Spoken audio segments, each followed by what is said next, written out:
for when. So you are in charge of this passage, right? Okay. And who is going to analyze the text? Okay.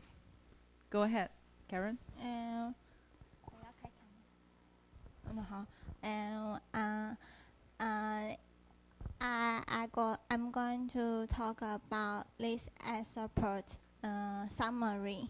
And after Victor released from prison, and he and his father return home, and Victor finds Elizabeth become thinner and change, and he mentioned that only Elizabeth can comfort his complicated emotions. Yes, and this is summary. And we find 4 main points in this excerpt. First, about Victor. We find Victor's he still shows his coward personality in this excerpt, because in the excerpt he still I think he doesn't have courage and having courage.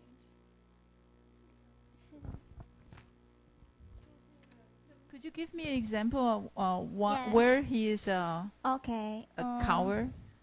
Coward.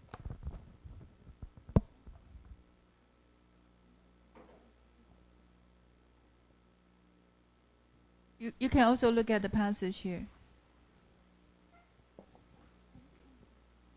Okay, you have your own PowerPoint, right? Okay. Let me get my novel. Because I don't have my PowerPoint now. Yeah, go ahead. On page 190, although Elizabeth tries to comfort him, but he said, sometimes I was furious and burned with rage, sometimes low and despondent. I neither spoke nor looked at anyone, but sat motionless, bewildered by the multitude of miseries that overcame me. I think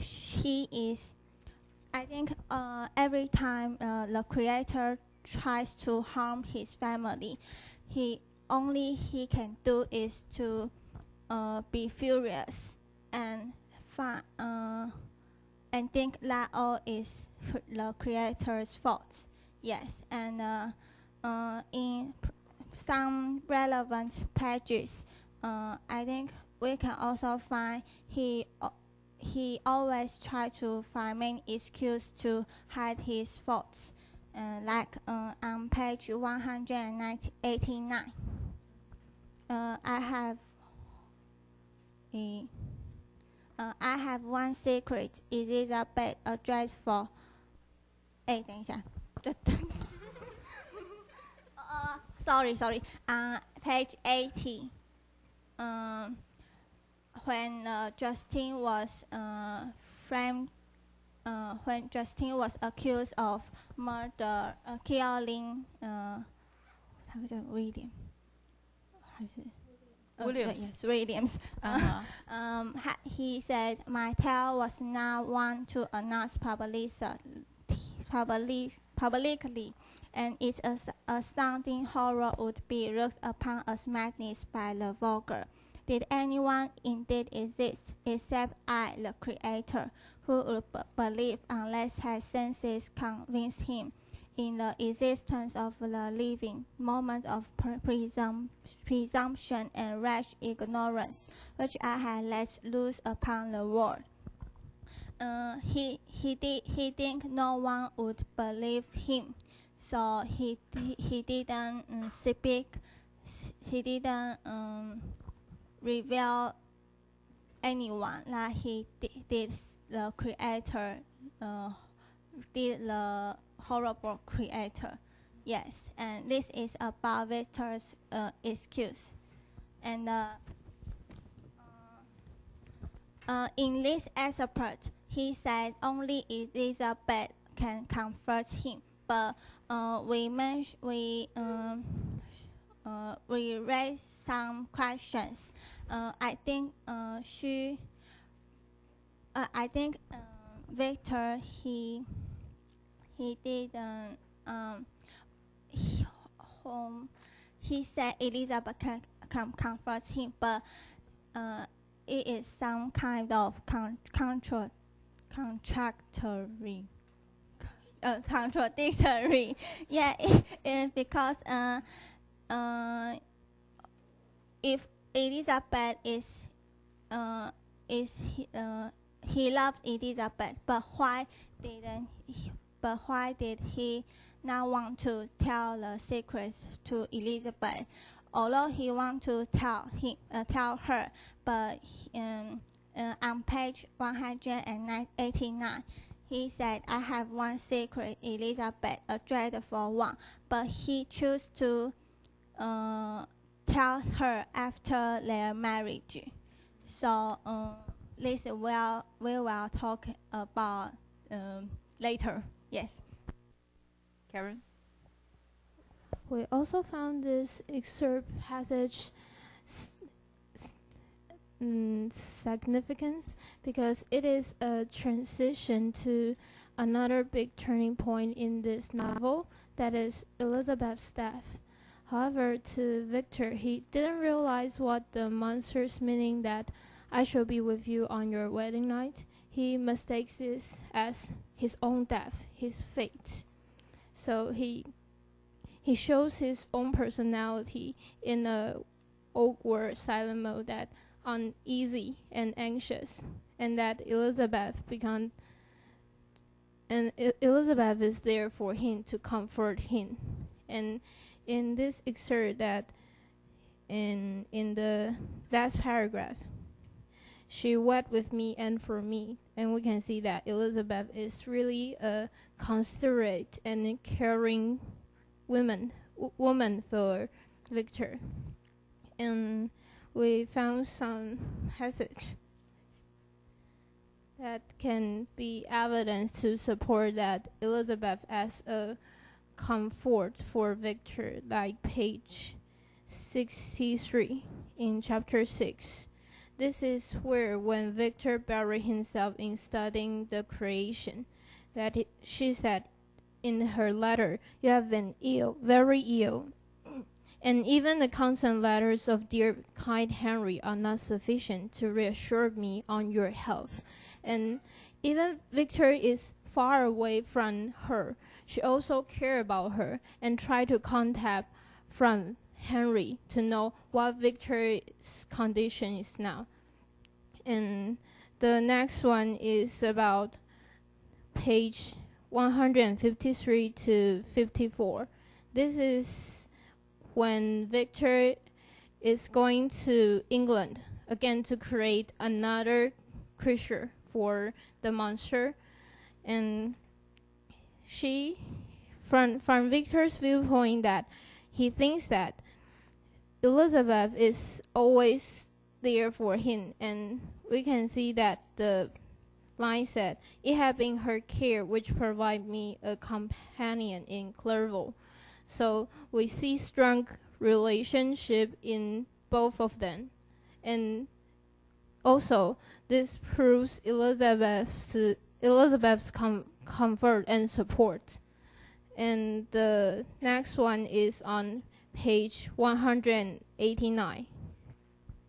When Victor received Elizabeth's letter, he said that, "Sweet and beloved Elizabeth, I read and reread her letter, and softened feelings stole into my heart, and dare to whisper paradisical dreams of love and joy." And this is another point we can see how Victor loves Elizabeth, and how Elizabeth becomes the support of him. And another thing we can see in Elizabeth is her role as women in this novel.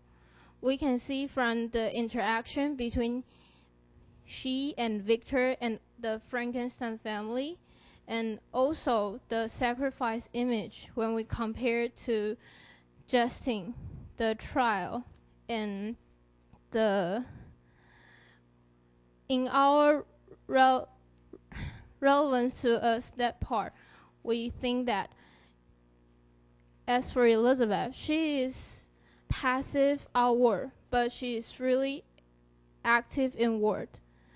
And we can think about what would it be like for modern women in this situation. I mean, active inward. Because she is always caring and worry about Victor. That's why she become thinner than before. But she, as a woman, she cannot be too active to approach the man. Any responses, or do you want to go on discussing the same main issues? Okay, so who is taking care of the same? I think what Karen just talked about, active inward, I think we can elaborate on that by putting the women's position during that time into consideration. Because Mary Shelley's mom, Mary Wollstonecraft, was a radical thinker and an early feminist. So Tina and I think it will be very interesting if we discuss how Mary Shelley present all the women's role in this novel. So as for the men's part, we are mainly we are going to talk about the role and the presentation of women. So I think I'll first talk about the characteristic of women in the 19th century. First of all, women, because 19th century is still a patriarchal society, so women still depend on men. Therefore, they have nothing but men in their life, so their duty is restricted to maternal and sexual responsibility. So in that sense, women's becomes really have a passive nature, which means just like what Karen said, they have their own opinions in their minds, but they cannot voice out their concerns. So they have this kind of passive nature. And to me, men in that time, they try to seek for the love and companionship from women. I think men think if they have the love and companionship of women, of a beautiful woman, their life will be completed. I think they don't really care about what women think in their minds.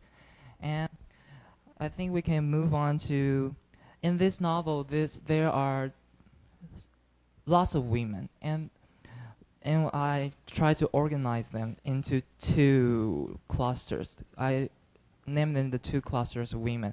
First is the three women that have the influence on Victor are her mother, Elizabeth, and Justine. And as for the creature, it's the Agatha and Sophie and Eve.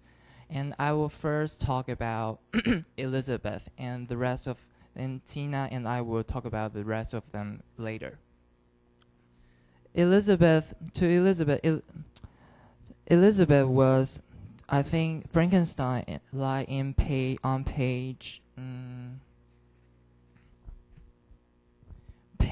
35, the last paragraph. My mom has said playfully, "I have a pretty present for my Victor." And the next page, Victor says, and her words literally, and look upon Elizabeth as mine.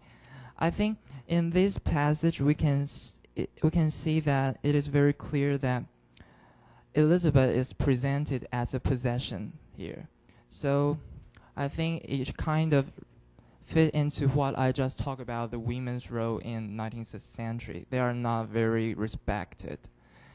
And I read a very interesting reference that says how parents can have a huge influence on their child during their childhood. That in that research, it says that because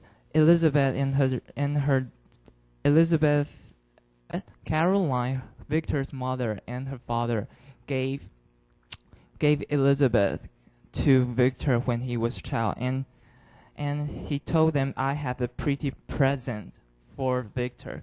So in that sense, it kind of instilled this kind of concept into Frankenstein's mind that, oh, women are my possessions. And it kind of formed his mind to be a very self-centered, never stand in others' shoes. And I think what I want to elaborate on what Karen and Kara said. I think they have mentioned that Elizabeth is always the support and comfort of Victor Frankenstein. And I think men in that time, because they think they have to seek comfort and love from women, so I think they value the virtue of women very much. To Victor, I think, to Victor, Elizabeth is like a goddess, like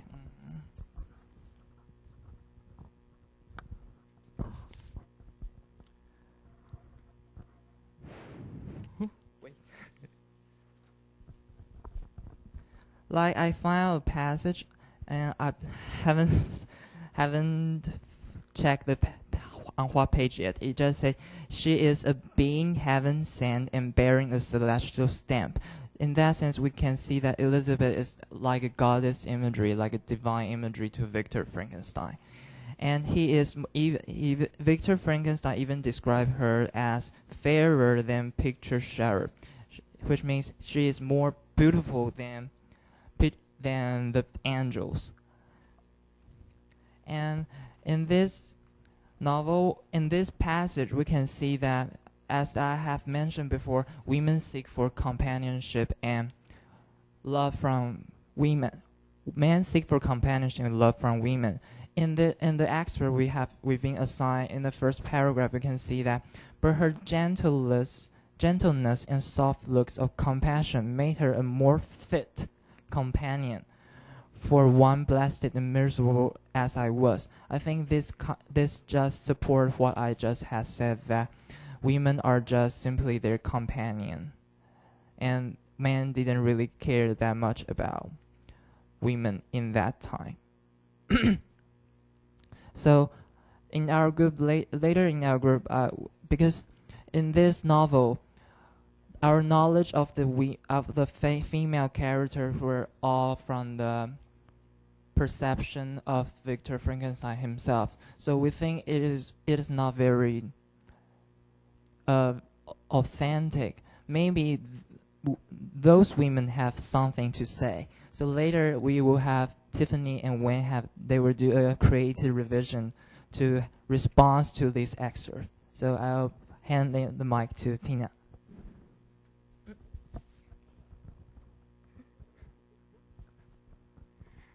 Okay, like Amel said, this novel is littered with passive women who suffer calmly and then expire. And the females are securely fixed within the domestic realm, performing their duties as housewives, daughters, sisters, and servants. And like Carolyn, she's a self-sacrificing mother who dies taking care of her daughter, and she's also a perfect daughter, a sacrificing mother who dies taking care of her adopted daughter, Elizabeth, and she's also a perfect daughter who nursing her father until his death, and and being a perfect wife and mother. Okay, and the last is the second is Elizabeth. Is the like Emil said, is the ideal sister, cousin, and future wife. And Justin is the faithful and loving servant. And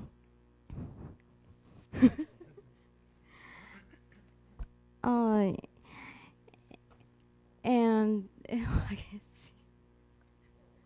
and the women's roles in the novel. Okay, and I think Emil mentioned that this novel, the women's are described from Frankenstein's point of view, and I think this accentuate the pity of women's woes, and like the women in the novel are all self-sacrifice and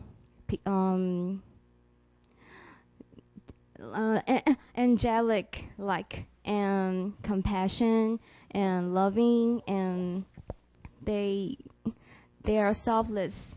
They devoted to the man. And here in the first, I want to talk about the mother, the Callan. We skip the passages. You've used 20 minutes already. Okay. Yeah. And maybe you can move on to the next point. And okay. And here's Justin. He's also I want to mention that he's very. Is this a Justin? Sorry. He's lovable. Yeah, he's very lovable and passive, extreme passive.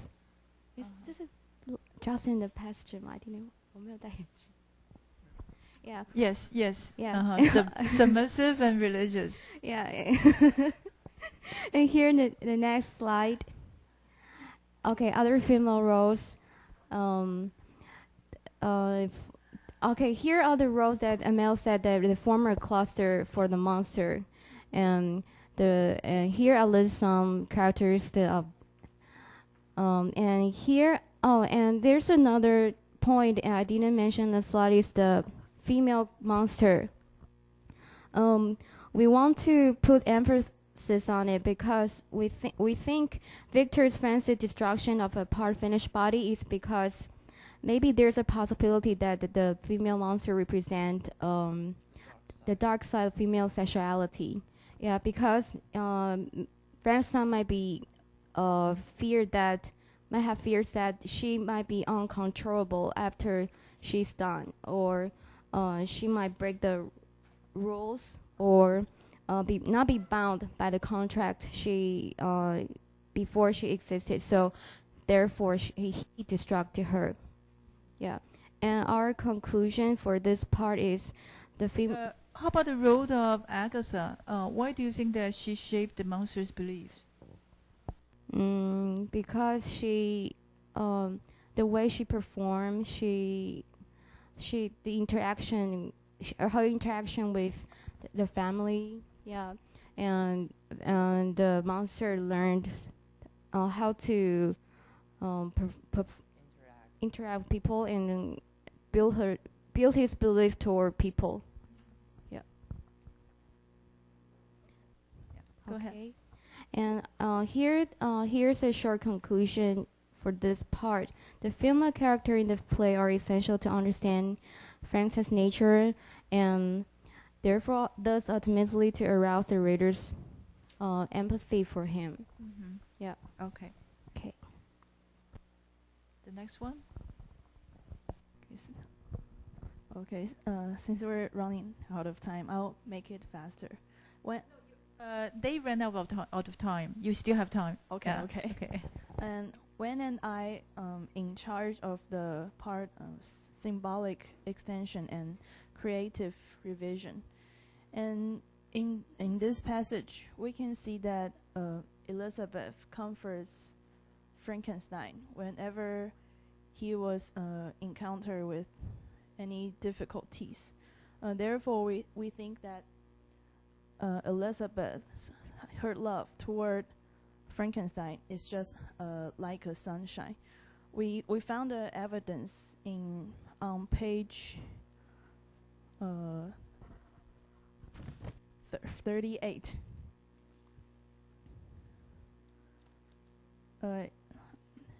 On the 38, it's on the 7th line. He said that Elizabeth shone like a shrine dedicated lamp in our peaceful home. Her sympathy was ours, her smile, her soft voice, the sweet glance of her celestial eyes were ever there to bless and animate us. She was the living spirit of love to soften and attract. I might have become sullen in my study. Yes. So for Frankenstein, Elizabeth's love is like a sun, which never stops sending warmth and caring to him. So even though Elizabeth knows that Frankenstein is hiding something from her, she still gives him what she has in any condition. Yeah. And next, I'll talk about my creative revision. Because in this passage is written only in Frankenstein's point of view, so some statement will not be that objective. Therefore, the following are point of view from Elizabeth. After I wrote to my dear Frankenstein, he finally returned. However, as time passed, I'm getting older and older. It seems that he hides some secrets in his mind, something that he will never let me know. Is it because I'm getting old and I'm not beautiful anymore, so that he wants to get rid of me? These thoughts are just my wild guess. I'm not sure whether it's right or not, so I don't want to tell him about this. I still welcome him with my warm and true heart still, because being his wife, I have to support whatever he does. I don't think I have the space to persuade him from doing anything he wants to. Okay, and we'll talk about the next part.